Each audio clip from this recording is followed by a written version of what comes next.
and welcome to LaunchLeft podcast. I'm your guest host, Donita Sparks, and today's very special guest is the one and only Lenny Kaye, legendary rocker, gentleman, and scholar, known for his longtime collaboration with and guitarist for Patti Smith and her band. Lenny is also a producer, writer, and one of the great caretakers of rock and roll history. Some also know him as the curator of Nuggets, the iconic 1972 collection that helped map the DNA of what is now known as garage rock and proto-punk. He's got that rare mix: talent, deep knowledge, great taste, and zero gatekeeping. He's a true lifer, and he's got class. Lenny, I'm so happy you're here. Welcome to LaunchLeft. Well, I'm always glad to be launching left. Yes, Left. you've forever been launching left. Well, I don't know. I'm right-handed, so you need both. Yes, But ambidextrous. yes, but it's great. Thank you for all the kind words. I like being, what is it, a no holds gatekeeper or something that you said. That was cool. I really like everything. That's I love all music. It's all fascinating, endlessly so, and I'm glad to be a part of it. Right on. And before we get to some of your brilliant thinking and processing, and you've got a lot going on, man. But I just wanted to say that it's tough to do an intro for you. You've done a lot. But anyway, I just saw the Horses show at the 50th anniversary of the classic album Horses by Patti Smith. And you just did a monster tour of it in the United States. I saw you at Disney Hall in LA. Nice. That was a good show. Yeah, that was a great show. They all were good shows, actually. It's really beautiful to see the lifeline of that album extend so far into the future. Yeah, and speaking of future, Disney Hall is such a peculiar venue. It was like watching like a cult ceremony on a spaceship. It was like being in the Coliseum. You're surrounded by the people, and the lions are coming on stage in space, because it's so modern, and like it was just a very cool experience. I think the only other band I ever saw there was Kraftwerk, and that was kind of the same sort of futuristic it's a beautiful hall. It's made for classical music, which is interesting. Yeah. And it was kind of strange to have people in back of you. You kept wanting to turn around and which way to face, but it was nice. And of course, LA is one of the great capitals of the world, so it's always kind of surreal to be there. I just wish I could go and eat at Duke's by the Tropicana again. Aw, those were the days. I know. Those were the days. I never got to experience the Tropicana, but I hear it was quite the wild. It was fun. And, Duke's was really good breakfasts, I got to say. It was, it was very homey because it was small, you're right there and there on Santa Monica and just wandering around within walking distance of Sunset, so I don't know. All the places we've rocked. The places we've rocked. And, I mentioned this to you on the phone. It was really cool being in Disney Hall. There were so many kids, and they were standing in alliance and defiance, and it made my heart feel really, really good that they were like young freaks, totally engaged in what you guys were doing. No, I really, I love the fact that our audience encompasses all age, that Patti is a role model and an instigator and an encourager, and such positive energy comes off the stage from her that it's truly inspirational. I think, it continually renews, which is, of course, the most beautiful thing about watching all these years go by and seeing a record like Horses, which is, made by somewhat inexperienced, strivers, to find its way through 50 years. It's quite an achievement. I stand in awe and feel very humble in front of it. Yeah. It's something else that it still stands up and still heavily respected, and yet it's still got its fucking rockingness. So Totally. it's just a great, powerful record, and to see it live was a treat for me. And quite frankly, my sister was an early adopter of Patti Smith group, Uh-huh. and man, Horses was just in the background of our house all the time Nice. when I was growing up, and so it was. I believe my sister fancied herself the Patti Smith of Richards High School, as a matter of fact. But anyway, that's another story. Well, that's always good. It's always good. But listen, I want to talk to you because in all this touring and everything, you told me the other day that you're about to release a solo record. Yes, that's true. In July, my first solo record will be done. It's just been mastered. It's songs I've written over the years, and I don't know. I just really like it. It's me being me, and I just tried not to stand in the way of the songs because they told me how to sing them and why to sing them, which is, of course, most important. But these are original compositions, is that right? Yeah, yeah, Yeah. the original compositions, and I don't know. Sometimes it's interesting to tell a tale about yourself and try to understand the human relationship to how you respond to it, your place in the universe. I don't know. I'm very happy with the record. I think it's a little less rockin' than people associate with me. A lot of it I wrote on acoustic guitar, but it kind of covers the spectrum, and I don't know. I'm very excited in a way. I feel like I'm a new artist, and and at this point in my long lineage, it's great to have something new to focus on and to stretch yourself and to understand who you can be through the power of music, which is the greatest blessing of all. And it's cool, I would imagine, like after doing Horses, which is like a 50-year-old record, and you've done, of course, with all the other songs you guys did that night and do all when you guys play. But right, to be working on something of the future, of now, and of your current headspace, I would imagine. And it's fun to play, let's be honest. I will go play guitar at the drop of a hat anywhere. Tomorrow night I'm going down to Philly to open up Richard Lloyd. I guess they call me up. Yeah, I just like to play. At this point in time, I don't have a lot to prove. I don't have many expectations about what the music business is going to do. I don't understand how anything generated comes to you. I mean, I don't really care. At this point, the whole soundscape has changed so much since when I began. So now I'm just enjoying the process of going in the studio, having a good time, playing something that amuses me, playing it out in some random, I don't know, club or bar or whatever. I just like it. That's what I like to do. I'm living a life in music. I play pedal steel and the Lonesome Prairie Dogs. So I can look at that side, and then I got my goth jam psychedelic band, Adrift, which is much Ah, bigger. And somewhere in the middle is me, my solo album. But I really, I'm just enjoying myself now. If anything happens, great. If nothing happens, great too, because I'm living in the moment of making music, which to me is the most important thing in the world. You are in the present tense. You know that when you're up there, you know, attaching yourself to the bolt of electricity, you're living in the moment. You're not thinking about, all you're trying to do is get from one note to another. And so I'm kind of in that mode at this point in time. I'm not going to change pretty much who I am at this point in my life.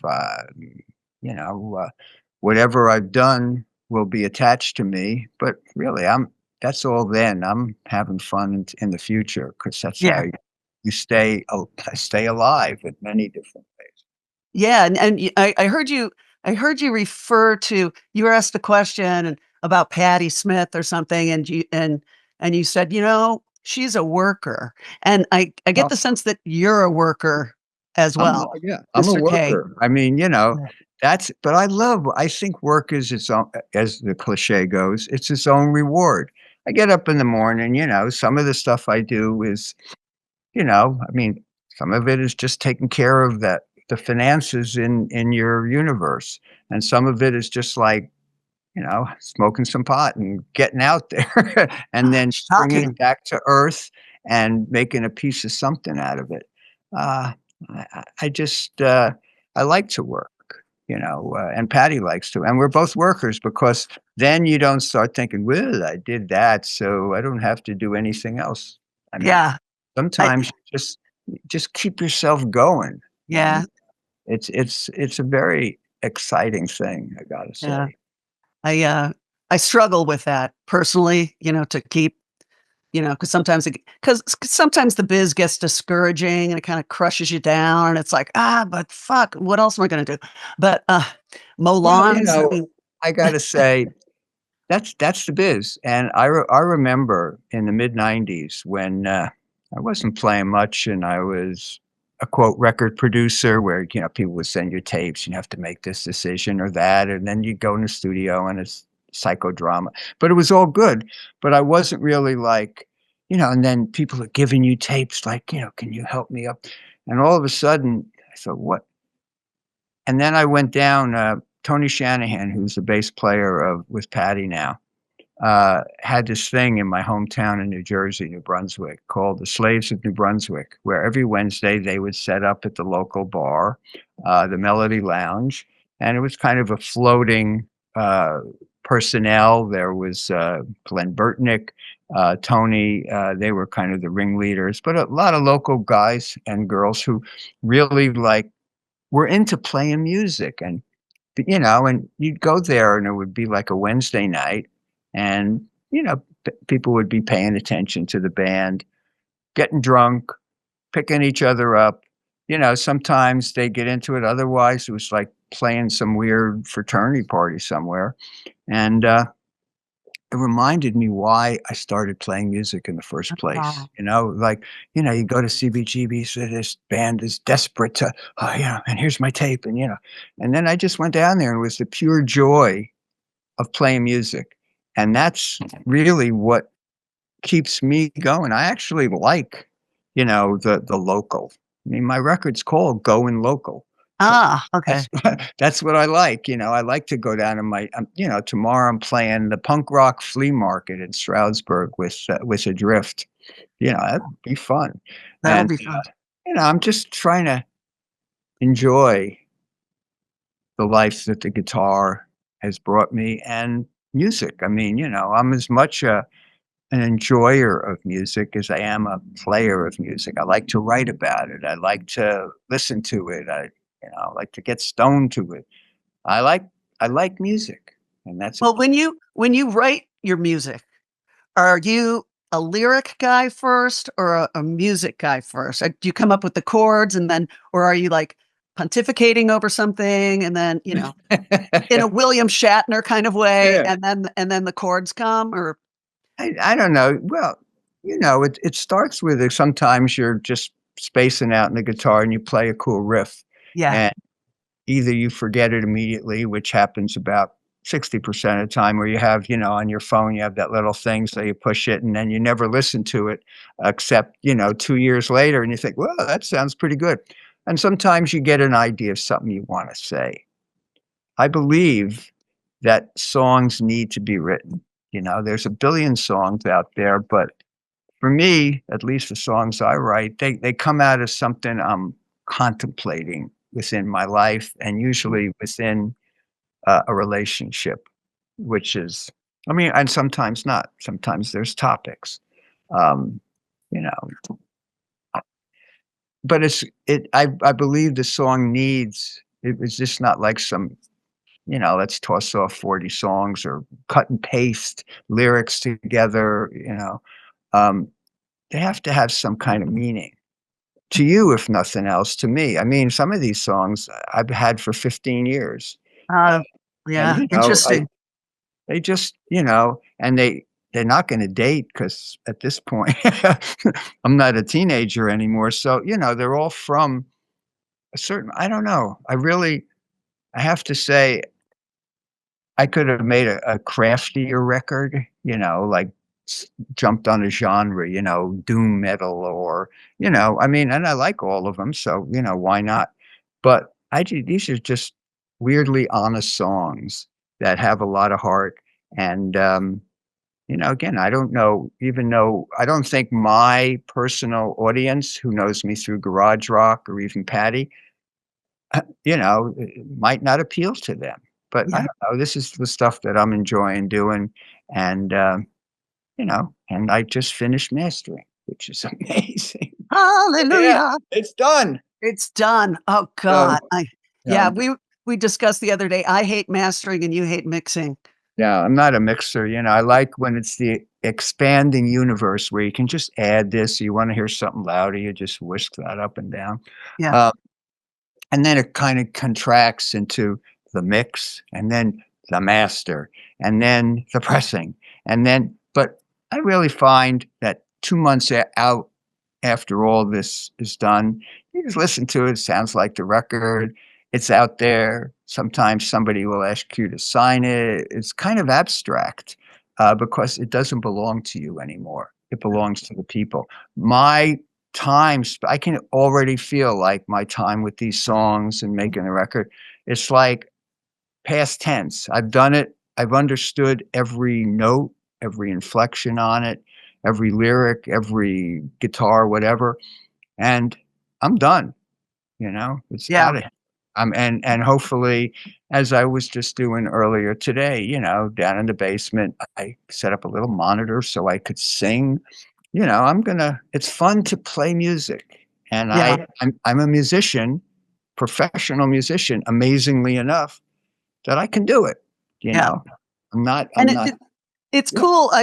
It's cool too, I would imagine, to not have that pressure of like you're doing it for yourself and you're not doing it for like some heavy like label contract or it's Well, I just mean, like I'm not saying that if you gave me $500,000, I would not listen to you. I mean, come on, I'm all ears. I've had it. If I had it, I'd give it to you, But my really, friend. yeah, you're right. I mean, and I live pretty modestly. I got so much fun stuff in my house from books to records to, detritus of my many lifetimes.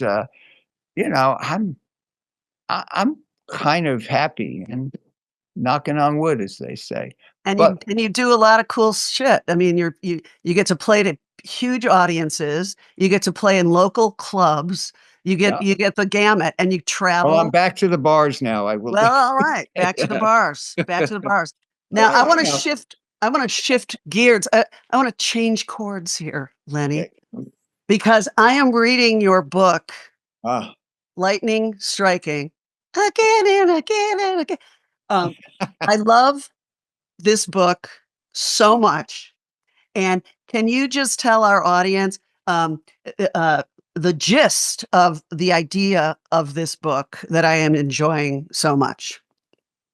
well, as I said before, I'm into the local, and it's not just hanging out at your, favorite dive, but it's interesting to see how local scenes grow and become something, and become a change in the culture. Um, and I thought about this book, like to choose X number of scenes that catch rock and roll in evolution. Yes.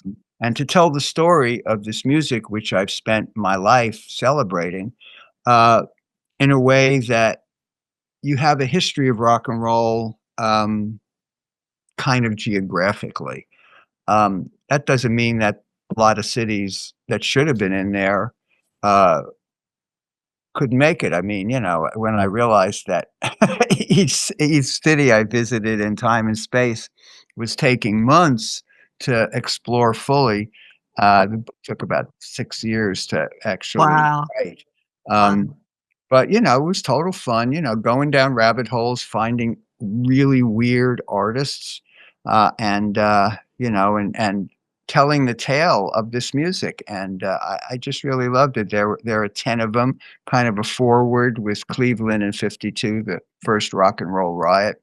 But then the story starts in Memphis in '54 with the king, Mhm. Elvis, and why he's Elvis and what happened to his son, and goes to New Orleans, which was a really fun chapter for me because I got to go to New Orleans and stand in the dryer room of this laundrette that Cosmo Matas's studio was in, and to feel like the history being made there. And then it goes, Philly in the American Bandstand years. One of my favorites, of course, of course, Liverpool. Yes, we know the Beatles, Yeah. and Rory Storm and the Hurricanes. Um, and then the scenes that I started being involved in when I Yeah. got old enough, which would be San Francisco in the Summer of Love, one of the transformative moments of my life.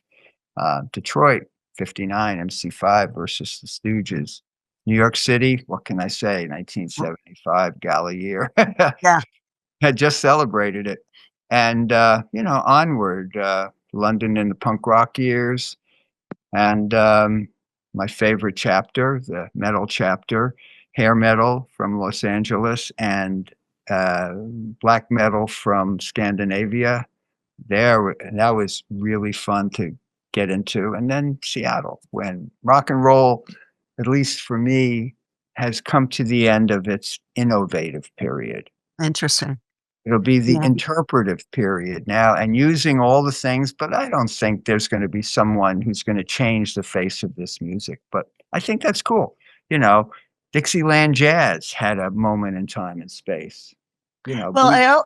I also liked in your forward for lightning striking that you were saying, those feelings of like, "Oh, man, if only I had been there then," and like, "Oh, man," like I fantasize about, New York in 1975, like, "Oh, man, that would have been fucking amazing," and like, so I like that you kind of had that you wanted to explore those places like that were like, cultural, uh culture quakers, Yeah, exact that's a good one. I like that culture clip. it was culture quakes going on there, and so I'm very much enjoying it. I think you have a really great writing style. You've got a fabulous turn of a phrase.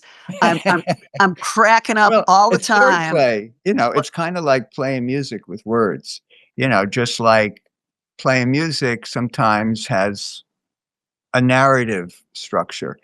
I try not to divide them or at least partake of each of them, to have, to make each 'cause sentences have rhythm and melody. I mean, Yeah, and funny zingers, in my opinion. Something will be kinda it's like well, I told you I was cracking up and my, significant other was sleeping, and I was just trying to, like, not laugh out loud when I was reading that some of the stuff in the Philly chapter was very really cool. glad to tickle your funny bone. Yes, you were tickling my funny bone. You still are, and, I haven't finished the book, but I agree with you, learning, the New Orleans thing and the J&M Studios, is that right? And, like, Yeah, yeah. that history and the connection between some of those artists, I did not know, I so didn't that know was too really much cool. about it myself. I mean, I knew Fats Domino, I Yeah. knew, C. Cruz, I knew Huey Piano Smith, but I went there for a Ponderosa Stomp, and then I stayed for about 4 days on my own and really walked around, immersed myself not only in the music, but where the Dewdrop Inn was, and Right. my naivety, I start walking back from there, and I realize it's somewhat of a sketchy neighborhood, and it's like 2 miles. Like, what am I doing here? Yeah. Anyway, and Cosmos I mean, that is an important a manger to me as Sun Studios. I agree. I mean, from what I read, it was In like, fact, with "God Little damn, how Richard do there, I." to me, they're kind of really co-equal in defining rock and roll at that moment. And then Yeah, I you go mean, up to Chicago I mean, Chicago coulda used a really good chapter, but I don't hey, know. you I know, I couldn't get deep, that would be a whole blues excursion. and I thought the Philly chapter was great with the whole connection of American Bandstand and how important national coverage of these bands, and also all the Italian kids who were coming. The It was, height of the Italian thing, which is really interesting. I mean, yeah, kind of comes at a time when the Italian mafia too is really entrenched. I mean, that's a whole, and there have been books like that explore that, but geez, interesting time. yeah, I was just getting old enough to understand it. As I think I wrote in there, I would come home from school and watch American Bandstands, or the one on Saturday night, which was the real national one where they had a big stage and theater and stuff. I mean, that was the first time I ever saw rock and roll artists. yeah. That's the music of my lifeline at this point. I'm not going to argue and say, oh, it's better than this or less better than, it's like, to me, all musics are great. You just have to find the nuggets of The each Nuggets. genre, of which there are many. So, Well, and I highly recommend the book Lightning Striking. That came out what, in 2021? uh, 2022, no, 2022. Okay, it's I recommend it, Oh, it's everyone. probably available on eBay. Well, I'll tell you this, I could not find a physical copy of it. I got it on ebook. So I would be showing the cover right now, but it's on my e-reader.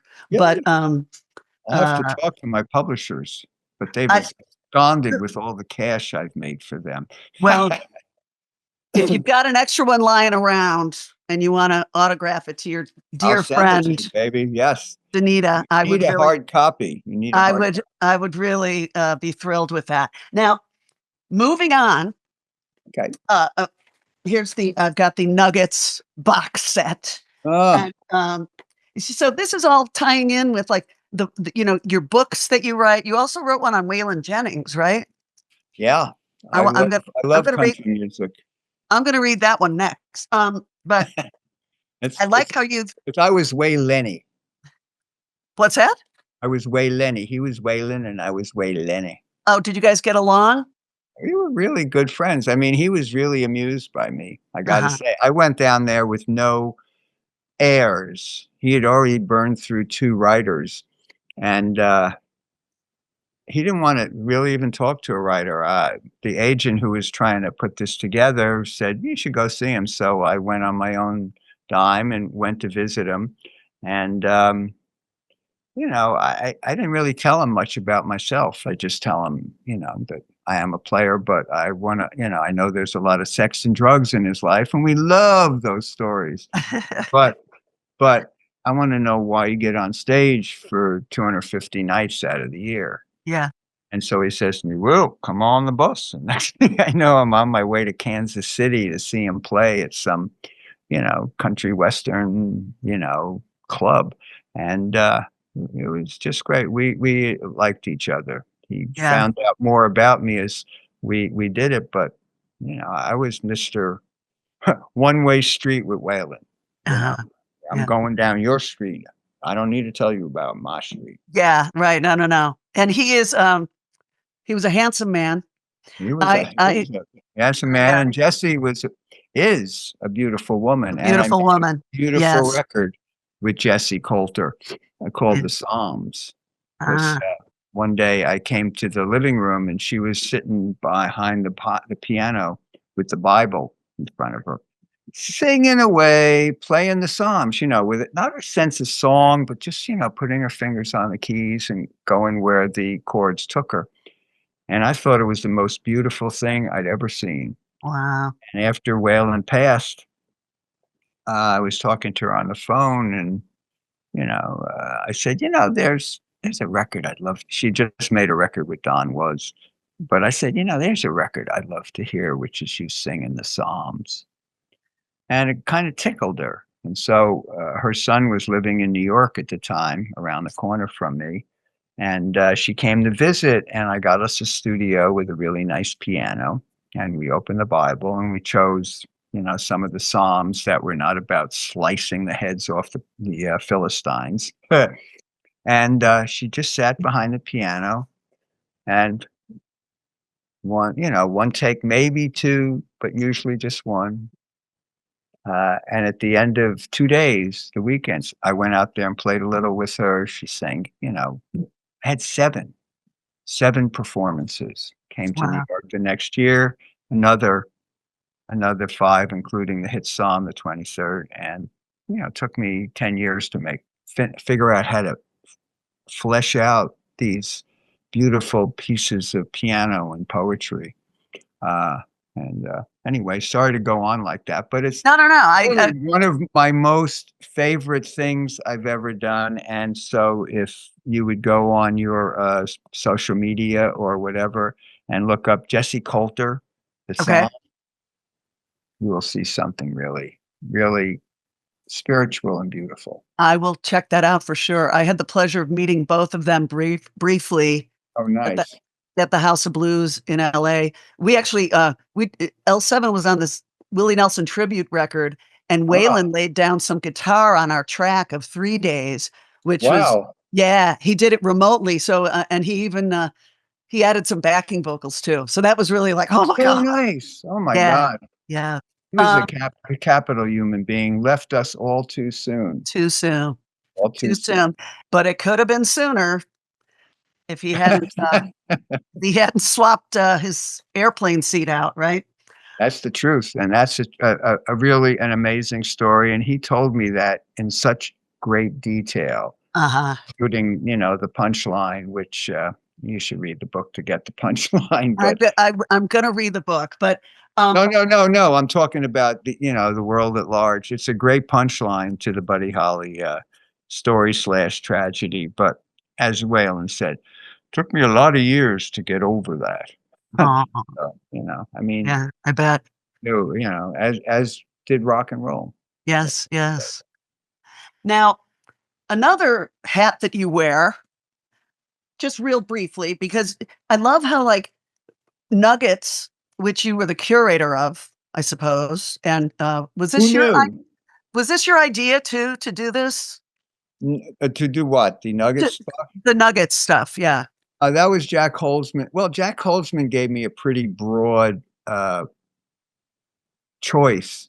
He just wanted to gather these songs and records that were kind of unnoticed. He had his 3 ideas, which were a song from Little Anthony and the Imperials, psychedelic record, um, Endless Tunnel by Serpent Power, one of the great songs, but it's also 11 minutes long, and, The Wind by Circus Maximus, which was kinda jazzy, but he put me on the thing, and I just put together a 60 or 70, it's about 60 possible tracks of favorite songs of mine, essentially. A lot of them were kind of the garage rockers, but a lot of them were kind of all over the place, uh, Yeah, yeah.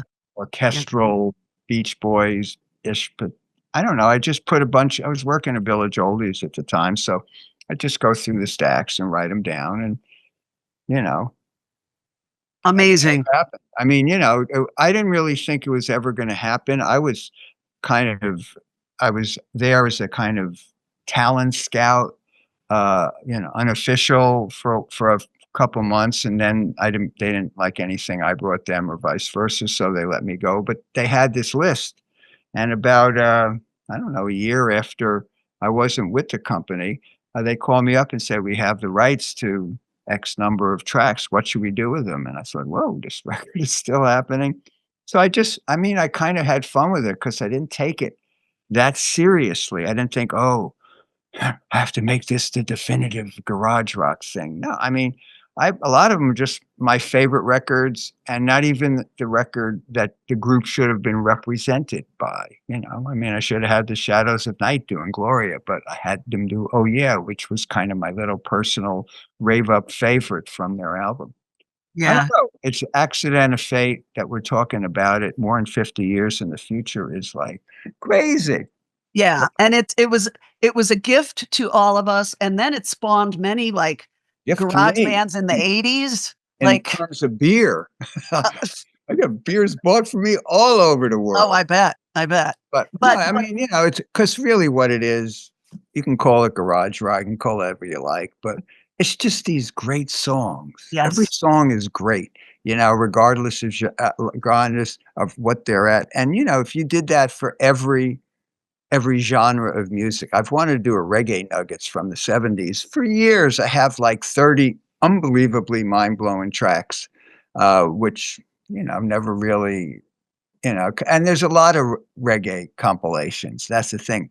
When Nuggets came out, there were no garagic rock compilation. I had it all to myself for a brief moment in time before all the hordes of collectors descended upon the flea markets of the world and found that one disc from that obscure group in Montana. That's so good.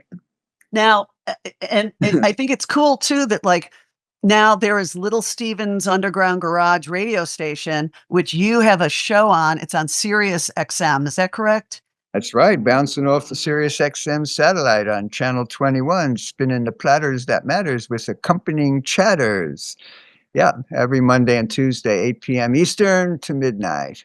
Okay. And so I think I'm going to get serious again because I'm going to get serious. It really is remarkable. I mean, I got to say, I listen to all the stations because there's some really, I mean, there's so much music out there. So, when you get into a niche like, I like deep tracks, of course. I like Liquid. That's kind of like the quasi 90s metal one. I think. I mean, there's so much great music and you never know what you come up on and find and will thrill you as you're driving in the car. And speaking of finding new music and all that stuff, I think it might be time now to launch our artist that we are launching today. Oh, and, good. I'm excited. Are you ready for that, Lenny? I am excited. Okay. So in the waiting room is the artist Dark Brown. And we'll talk a little bit about Dark Brown and his one of his tracks that we're going to play later called Rhythm Surfer. So Bryan Brown, Dark Brown, are you in the house? Here we are, Dark Brown, whose real name is Bryan Brown. Welcome, Bryan. Hello. Hey. Meet Lenny Kaye. Lenny, pleasure to meet you. I'm great. How are you? Good. Right on, man. Pleasure to meet you. Thank you, brother. And your track, Rhythm Surfer, features Dark Brown has a record called American Instrument. That's the album. And the track that we're going to talk a little bit about today is Rhythm Surfer, which features.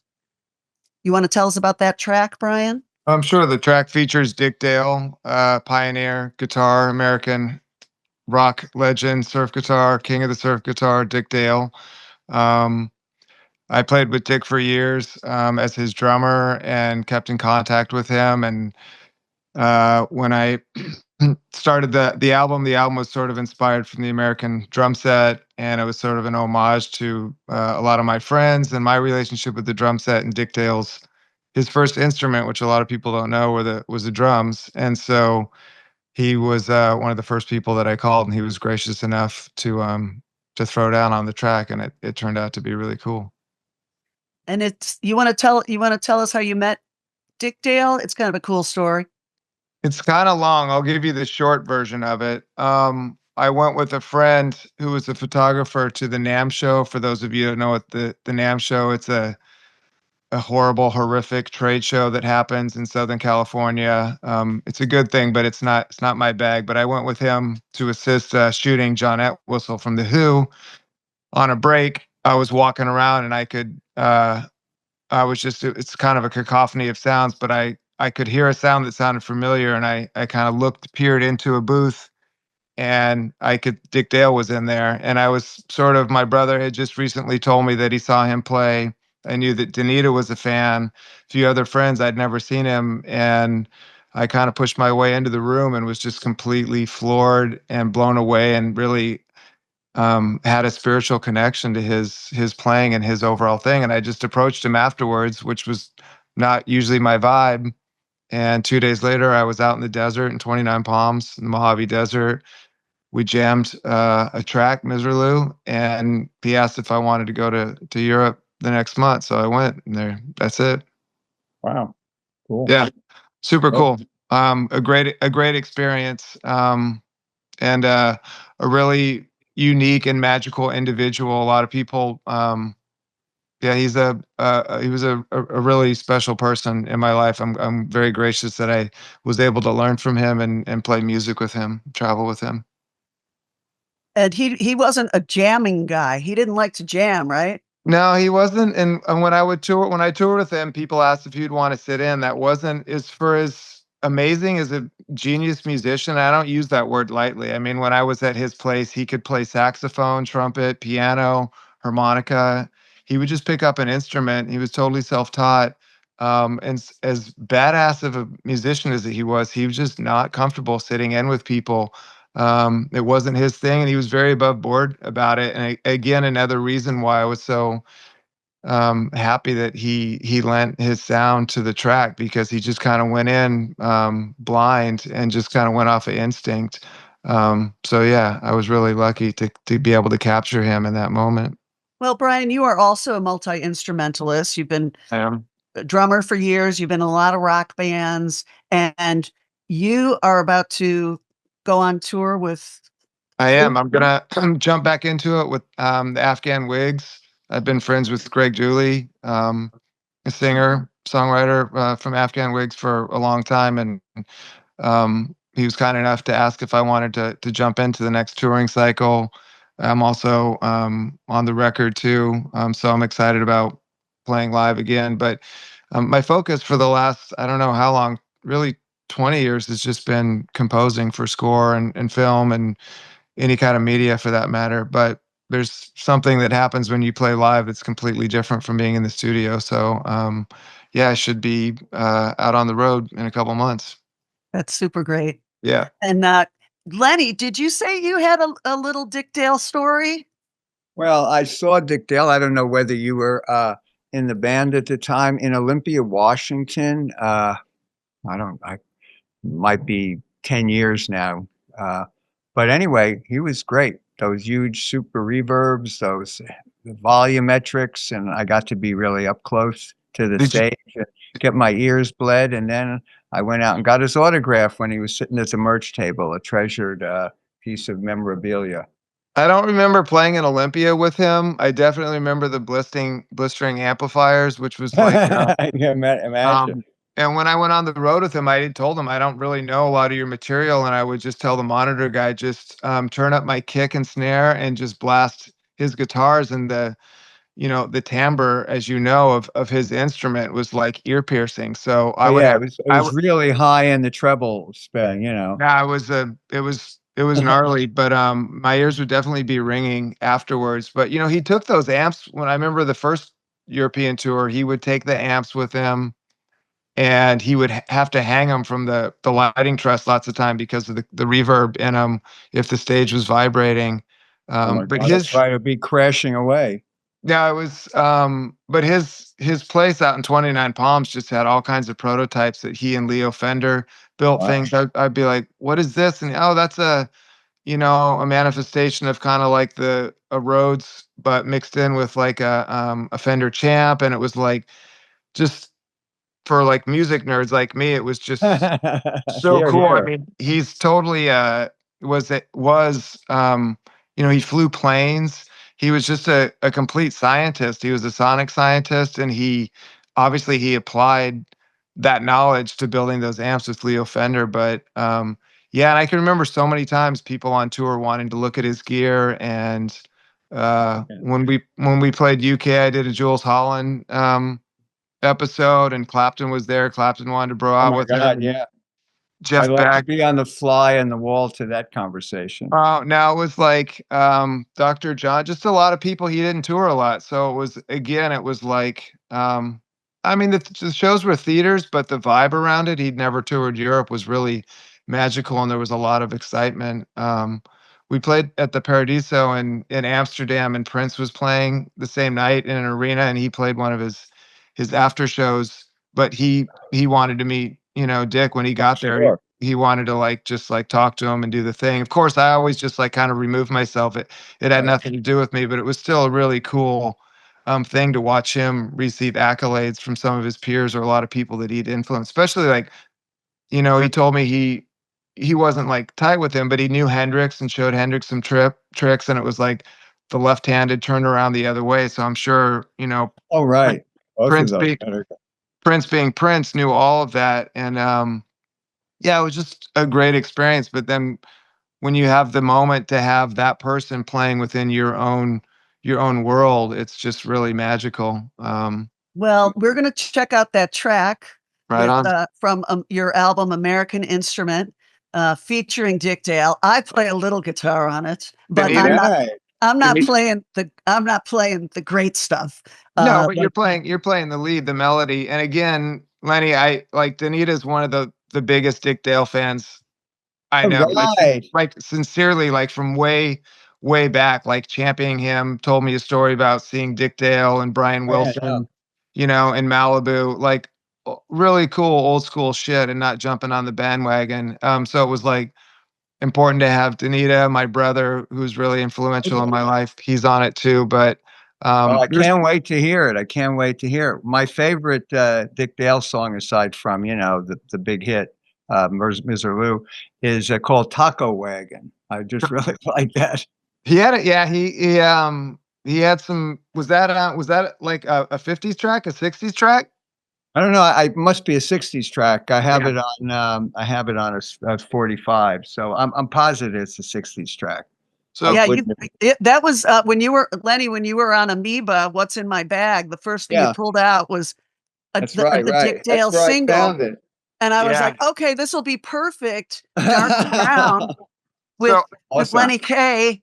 No, I'm a big Dale fan for sure. Yeah, I have one question. So you're like an East Coast guy. Like, was the Dick Dale and the Link Ray thing, was that ever like a connection on the East Coast? Was that ever I mean, you would see Link Ray more, and I don't think I ever saw Dick on this coast, or if I was, I either wasn't in town or I didn't know it, but whatever. But, you know, Link was really part of the New York people, especially, you know, in the 70s with Robert Gordon. But Dick Dale didn't ever tour. He told me he never toured. He would do one-offs like 50s radio shows, but he never I never saw him. I never saw him advertised in my neck of the woods. But that's why I was so excited. I was in Olympia on family, you know. That's cool. And, you know, I just said, wow, he's playing downtown. I got to go there. Yeah. And so I did. I'm glad you saw him. The only time Dick told me that the Stones, the first time they played in the States, they opened for him in Atlantic City. Amazing. And so I was always like thought the end of 19th Nervous Breakdown at the very, very end, you hear this like, and it kind of sounds like a surf thing at the very end. And I always wondered, like, maybe if they saw him or they influenced by that. It's just at the very, very end. I know that riff. Yeah, before it fades out. Yeah. Anyways, right on. Yeah, cool, man. Well, we're going to hear that track, Brian. Dark Brown's record is American Instrument. And Lenny Kaye's new solo record coming out is Local. What is it? Going Local. Going Local. Not going loco, but going local. Local. And that's gonna be this summer. So in July. Okay, guys. Thank you both so much for being on LaunchLeft. Thank you. Really nice. Thank you. You were very well prepared. Thank you, Lenny. I tried. I was nervous. You were not nervous at all. We got into some good discussions. The notes, Lenny. Okay, good. The notes. That's like musical notes, which I don't read. Anyway, baby, so great to be here. Enjoy. Hi to everybody out there in the podcast land, and I'll see you soon, I hope. Okay, I hope to see you soon, my friend Lenny. That would be awesome. Our paths will cross, I promise. Okay, all right. Great to meet you. Okay. Enjoy luck with Dark Brown. Thanks, man. I appreciate it. Thank you. Bye-bye. Okay. Likewise. Sign off.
LaunchLeft aims to create an intentional space that highlights and empowers all artists for whom radical creativity is not a choice, but a necessity.